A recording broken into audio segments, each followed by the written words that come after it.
Now, can Starmer trust Trump? Let us know your thoughts. 0207 862 2222. Yesterday, the Prime Minister became the first European leader to speak to the President since his inauguration. Apparently, it was warm and personable, a 45-minute chat. And before the call, Trump had been praising Starmer. Have a look. No, I get along with him well. I like him a lot. He's liberal, which is a little bit different for me. But I think he's a very good person. I think he's done a very good job thus far. He's very new at the job, but he's represented his country in terms of his philosophy. I may not agree with his philosophy, but I have a very good relationship with him. I've seen him twice, had dinner with him in Trump Tower. So just to explain that obviously he's on a plane talking, and I think he's probably flying back from California because he'd been to see the wildfire fire. That's why you've got all the background noise. But the pair, Starmer and Trump, discussed the close ties between the UK and US. However, they avoided difficult topics, apparently like the Chagos Islands, defence spending and whatnot. And we have to remember that Elon Musk, a member of Trump's administration, reportedly discussed how to remove Starmer from number 10 earlier this month. So, is Trump trustable on this? Can Starmer trust him? Literally no one can trust Trump. Not his wife, not his kids, not Starmer, not anyone. The guy is a Fruit Loop. He will do whatever benefits him. Well, he's the most powerful person in the world, so we've got to work with him. What do you think, Albie? Yes, I think we have to trust the American president. This is a very serious question that we're asking here, because essentially what Marina is saying is that we should ditch the special relationship. You did not say that. Because she didn't like the result. She didn't like the result of the election. Please don't put words in my mouth. I have not said that. I have not said that. That's what I'm deducing from what you're saying. Listen to my... OK, let me speak. Marina, let him finish. I've not finished. I'll come back to you, I promise. Then you can come back with some silly comeback when I've made my point. Otherwise, what you're saying is the British Prime Minister cannot trust the American president, which would mean the end of the special relationship, which is what anyone would deduce from what you have just said. So do you want to scrap the special relationship because you wish Kamala Harris had won? No, and stop. I mean, really simpleton reductions there. Yeah. So just maybe grow up a little bit. So no, I understand the role of diplomacy. I understand the game that needs to be played here. All I'm saying is be very conscious of the fact that Trump is untrustable. He is a liar. He's a proven liar, and he is volatile. This is a man who, at the moment, is talking about. He's threatening to invade Greenland, an area that is a territory that is occupied by a NATO country. Right? This man is not to be trusted, Albie. I'm not saying we just wouldn't invade. No. That's a good one to start. We've got to be quite sophisticated about reading Trump, haven't we? OK, we know he's not going to invade Greenland. Let's not be silly about it. He's trolling us to get us talking about it. He's saying, we might consider it. I don't know. But he's not going to, because they've already got a base there, and it would be World War III or some weird version of it. So let's read between the lines here. He's not going to invade Greenland. So you're saying, this is how trustworthy he is. We can't believe what he says. Well done. Thank you, Jeremy. Case in point. Yeah, but that's true, Albie. Let's take him on his merits. Let's accept what he says on face value. He is going to invade Greenland, so we cannot trust him. Yes, but we all know he's not going to invade Greenland. And I think what's really irritating is when intelligent people like Marina make points like he's going to invade a NATO country. I said he's threatening to. He's not going to invade Greenland. He started a conversation about the northern corridor in the Arctic Sea, which is very important. We might not like the way he started the conversation, but it's an important conversation to have. He's also playing on something that a lot of people in Greenland are quite angry about. If you speak to Greenlanders, they're actually very annoyed at the relationship they have with Denmark. So we can't take everything Trump says at face value. Maybe you say that's untrustworthy. Other people might say that it's a clever diplomatic tool. But the point is, I think if you're saying we can't trust Donald Trump, then why wouldn't you advocate for the ending of the special relationship? Before we come back to you, Marina, let's just get Irene. Hang on. Irene in Essex. Hello. Hello. What do you think? Well, Marina's going to come back in, but would you trust Trump? Oh, I trust Trump implicitly. Do you? I don't trust Starmer. Well, you think Starmer tells more lies than Trump? If you want to call Trump somebody who comes first, I think the British public are going to say that Starmer's proven that he cannot be trusted. Phone line is really bad. Can you just Give it a smack like that, the bottom of it, and then hold the right bit to your ear. You were going to do that. God, don't break it. Go on, Irene. Jeremy, is it better? Yeah, a bit better. Yeah, thank you. So you would not trust... Well, Marina would disagree with that. I mean, Irene, I don't know... Oh, well, I know she will. I don't know if you've got kids or anything, or daughters, but would you trust him with your daughters? Would you trust him with your finances? Would you trust him? Would you trust you? My word. Do you believe? Like, you know, he was found liable for sexual assault, right? Do you believe that, or do you think it's just lies? Oh, very possibly yes. I do believe that. But what I don't believe is our British government at the moment with someone like Starmer in charge. I'm not talking about our British government. I'm not talking about our British government. I'm talking about Trump. All right. Irene, we'll leave it there. I hope it's a better line next time you call. But basically, it's that I suppose there's a level of what's called whataboutery, which means, No, it's not. It's like Starmer. I cannot believe women will turn a blind eye to this man and what he has done. What, because of the capable of. sexual assault? Yes.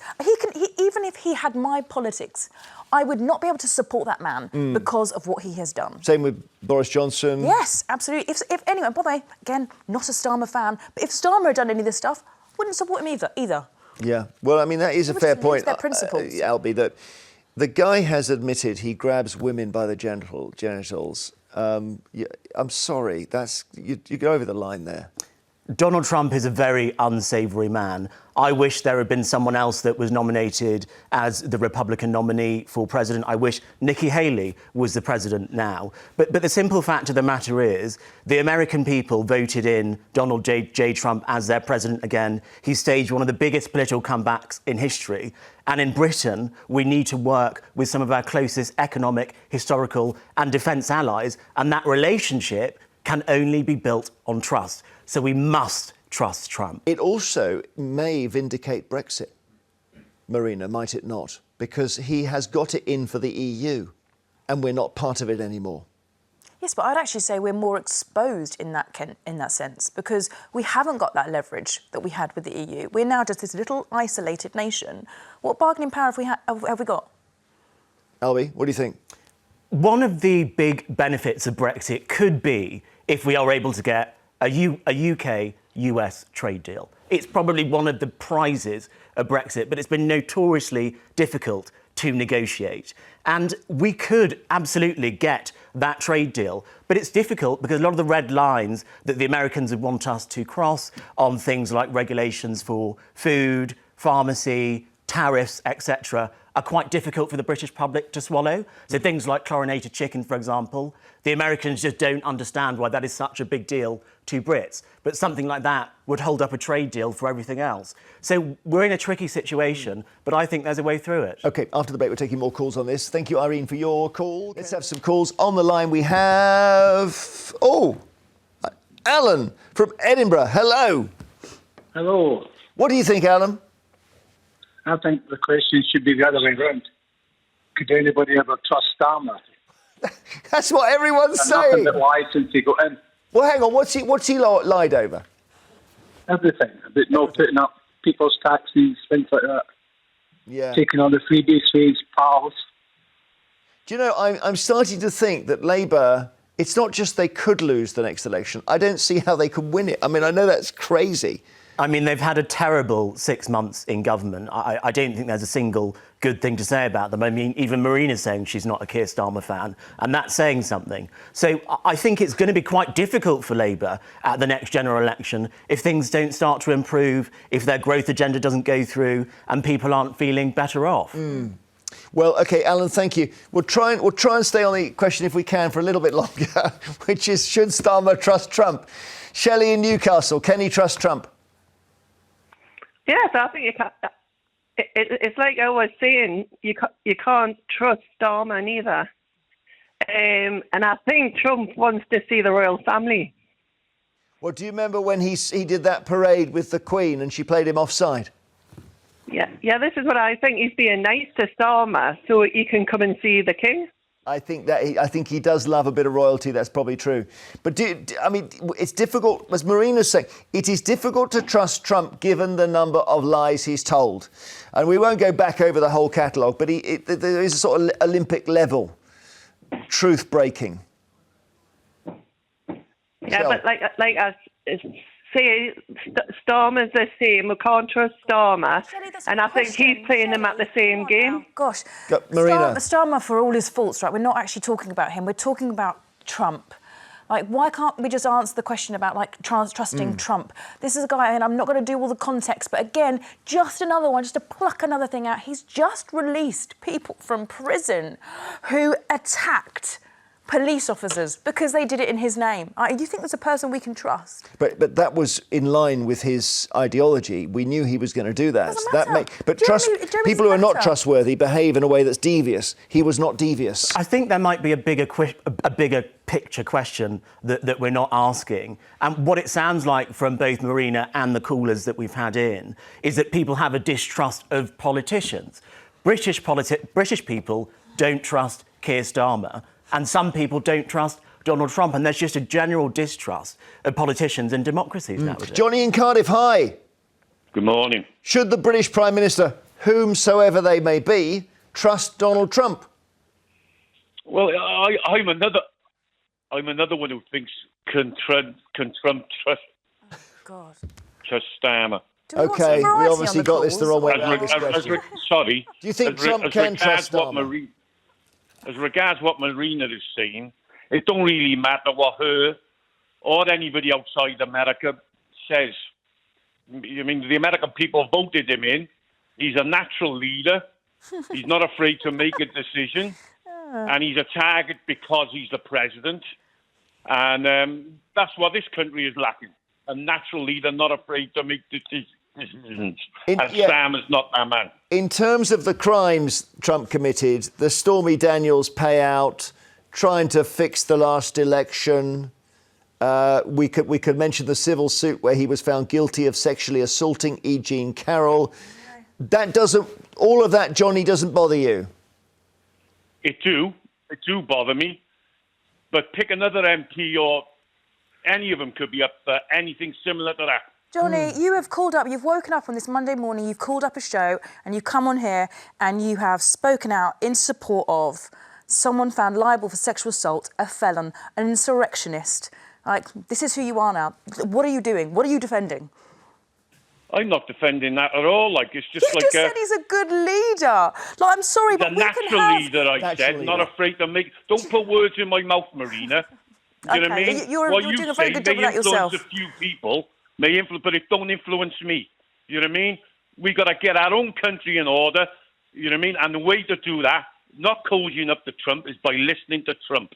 Do we have, you know Johnny... We all got history, Marina, and that is maybe worse than others or whatever, but he is a natural leader.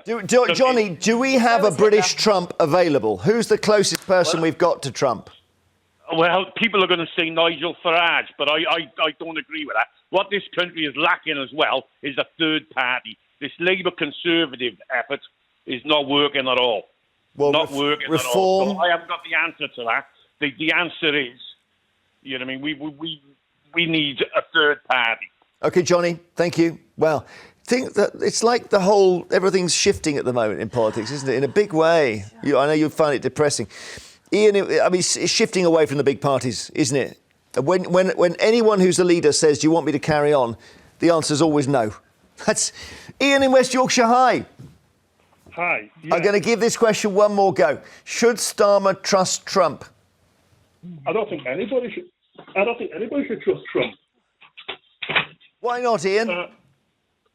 Because the man is an absolute crook. He makes Richard Nixon look like a rank amateur. This is a man who screws over his own fellow Americans, let alone any other country trusting him. Why do you say he screws over his fellow Americans? Why do you say that? Why do you say he screws over his fellow Americans? Trump University, for example. Yes, okay, yeah. He screwed over people there. That was a strange one, yeah. That's a good point. He was corrupt. Yeah, no, I hear you. It was corruption. Yeah, it was a bad one. So, and the idea that Donald Trump is just a troll is ridiculous, because is that the sort of mature behaviour you want a president to be acting like. I know. It's absolutely ridiculous. I hear you, Darren. Well, I mean, Anthony Fauci was the equivalent of Patrick Vallance. He's like not a political figure. Because of the COVID vaccine stuff kicking off, he needed security. He's just had his security detail taken away by Trump. You think that's appalling. Right? No, I think because you can see what Trump's doing. Appalling. It's appalling. And I think it's very also kind of character. advertises Fauci no longer has a security guard, so the whole country knows now. It's spiteful little man who is basically does everything he does now. It's like in vengeance. Okay, that was Ian. Thank you, Darren in West Yorkshire. Hello. Hi. Go on, Darren. What do you think? Can Starmer trust Trump? No, it's the other way around. Yeah. Right. Okay. Because I think this meeting's going to be like a rerun of the Apache Treaty talks in the 1880s with the White House. The which talks? The Apaches? Yeah. Is that where they got sort of turned over? It's more Geronimo meeting with the White House officials when he turned around and said, "White man speaks with forked tongue." Yeah. Okay. I see what you mean. Yeah. I'd forgotten that. Thanks, Darren. Thanks for all your calls on this. Later we'll be asking.